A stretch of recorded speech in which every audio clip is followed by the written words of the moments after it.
오늘 하세나 본문은 열왕기상 21장 11절에서 29절까지의 말씀입니다. 그 성 안에 살고 있는 원로들과 귀족들은 이세벨이 편지에 쓴 그대로 하였다. 그들은 금식을 선포하고 나봇을 백성 가운데 높이 앉게 하였다. 건달 둘이 나와서 그와 마주 앉았다. 그리고 그 건달들은 백성 앞에서 나봇을 두고 거짓으로 나봇이 하나님과 임금님을 욕하였다 하고 증언하였다. 그렇게 하니 그들은 나봇을 성 바깥으로 끌고 가서 돌로 쳐서 죽인 뒤에 이세벨에게 나봇이 돌에 맞아 죽었다고 알렸다. 이세벨은 나봇이 돌에 맞아 죽었다는 소식을 듣고 곧 아합에게 말하였다. 일어나십시오. 돈을 주어도 당신에게 넘기지 않겠다고 하던 이스라엘 사람 나봇의 포도원을 차지하십시오. 나봇은 살아있지 않습니다. 죽었습니다. 아합은 나봇이 죽었다는 말을 듣고 일어나서 이스라엘에 있는 나봇의 포도원을 차지하려고 내려갔다. 주님께서 디셉 사람 엘리야에게 말씀하셨다.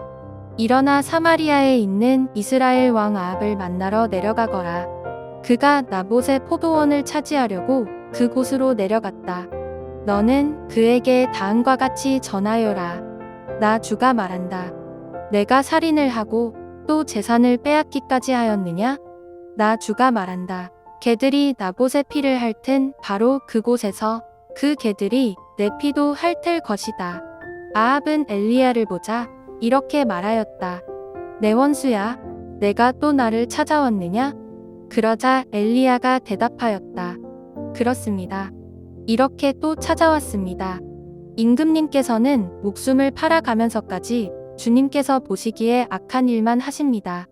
내가 너에게 재앙을 내려 너를 쓸어버리되 너 아합 가문에 속한 남자는 종이든지 자유인이든지 씨도 남기지 않고 이스라엘 가운데서 없애버리겠다.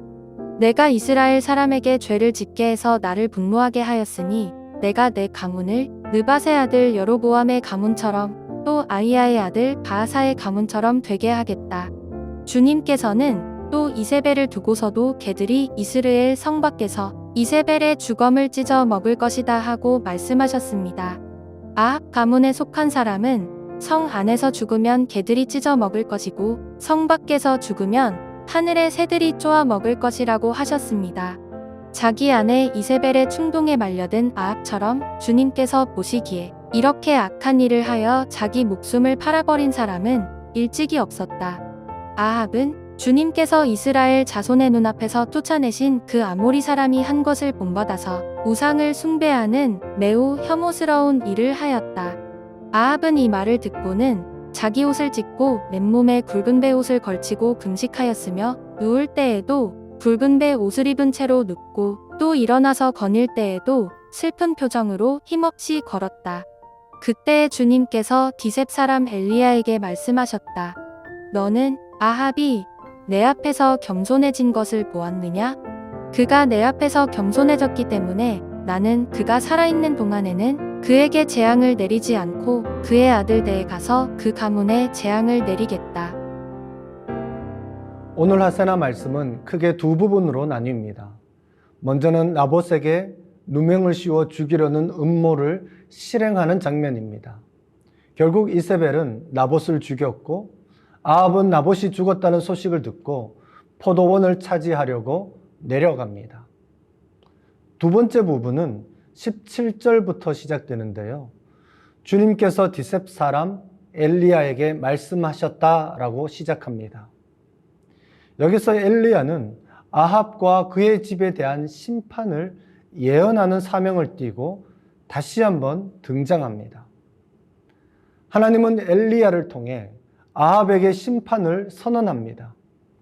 여기에 아합이 하나님 앞에서 행한 죄악들이 나열되고 있는데요. 먼저 19절에서 보는 바와 같이 살인을 하였습니다. 또한 나봇의 재산을 빼앗기까지 했죠. 이웃의 재산에 대한 탐욕 때문에 거짓 증거를 하고 살인을 하고 재산을 빼앗는 일련의 과정들은 여호와의 율법을 철저하게 어기는 행위였습니다. 22절에 보면 자신만 죄를 지은 것이 아니라 이스라엘 사람에게 죄를 짓게 하여 하나님을 분노케 했었습니다.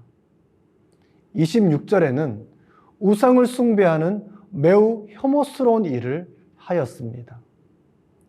당연하게도 아합과 이세벨은 죄악에 따른 심판을 받게 됩니다. 하나님께서는 죄악의 당사자인 아합과 이세벨뿐만 아니라 그의 가문까지 이스라엘 가운데서 없애버리겠다라고 선언합니다. 그런데 참으로 놀라운 장면은 이스라엘 왕들 중에 가장 악한 왕이라고 평가받는 아합이 27절에 보니까 가장 진지한 회개의 마음을 보인다라는 것이죠. 하나님은 그의 회개를 보시고 재앙이 아합이 아닌 그의 아들 대에 가서 임하게 될 것이라고 말씀합니다. 오늘 하세나에서 하나님은 어떤 분이십니까?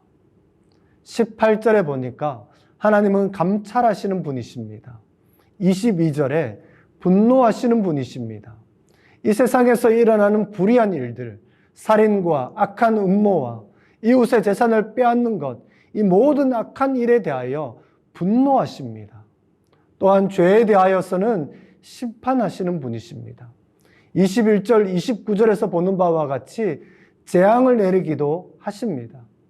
왜냐하면 하나님은 정의의 하나님이시며 공의로운 분이시기 때문입니다. 또한 하나님은 은혜를 베푸시는 분입니다. 아합이 하나님 앞에 겸손하게 행하였을 때에 그 겸손을 보시고 재앙을 아합에게 직접 내리지 않고 그의 아들대로 넘기는 것을 보게 됩니다. 오늘 하세나에 나타난 세상의 모습은 어떻습니까? 사실 많은 경우 성경은 영적인 것과 비영적인 것을 구분하지 않습니다. 하나님은 이 세상에서 일어나는 모든 일상 가운데 관심을 갖고 계신 것 같습니다. 오늘의 이야기는 사실 권력자가 백성의 재산에 대한 탐욕으로 불의한 방식으로 그 재산을 빼앗는 과정에 대한 것입니다. 자신의 탐욕 때문에 그의 아내 이세벨은 음모를 꾸미게 되죠. 여기에 원로들과 귀족들이 동조합니다. 심지어는 건달들 2명까지도 섭외하여서 거짓 증언을 하게 만들죠. 나봇을 죽이고 재산을 빼앗기 위해 심지어 백성들까지 동원하고 그 백성들을 속이기까지 합니다. 열왕기하 9장 25절에서 26절을 보면 이때에 나봇만 죽은 것이 아니라 그의 아들들 역시 함께 죽었다라는 것을 알 수 있습니다. 집안의 대를 끊어버리고 한 집안을 망하게 한 것이죠. 이러한 일들은 사실 성경에서만 나타나는 특별한 사건이 아니라 오늘날에도 우리가 살아가는 이 세상에도 심지어 우리의 주변에도 비일비재하게 일어나는 일이라는 것이 참으로 안타까운 일인 것이죠. 오늘 우리가 살아가는 이 사회에서, 일터에서, 가정에서, 이웃들 가운데 또한 열방에서 일어나는 탐욕으로 인한 죄악에 대해 우리는 경고를 받아야 할 것입니다. 그렇다면 나는 어떻게 살아야 할까요? 이러한 질문을 스스로에게 해볼 수 있을 것입니다. 조직적이고 집단적으로 행하여지는 불의에 대하여 나는 어떻게 대처해야 할까? 또한 나의 죄를 깨닫게 되었을 때에는 즉시로 회개하고 겸손하게 주님 앞에 행한다는 것이 의미하는 바는 무엇일까? 우리가 한번 생각해 볼 필요가 있습니다. 열왕기서의 원독자는 포로로 사로잡혀간 이스라엘 백성들이었습니다. 그렇다면 이 사건이 주는 의미는 이러한 것입니다. 지금은 너희들이 여호와 앞에 악을 행하고 지속적이고 반복적인 불순종으로 일관한 결과 심판을 받고 포로로 사로잡혀 가 있지만 지금이라도 지금이라도 스스로 겸비하고 겸손하게 회개함으로 하나님께로 돌아가라라는 것입니다. 지금이라도 악을 버리고 참된 회개를 통하여 하나님께 돌아가는 것, 이것이 오늘 하루 우리에게 주는 메시지입니다.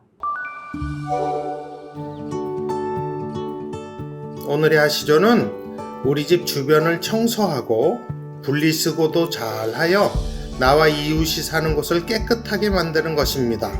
그럼 오늘의 하시조 함께 하시죠.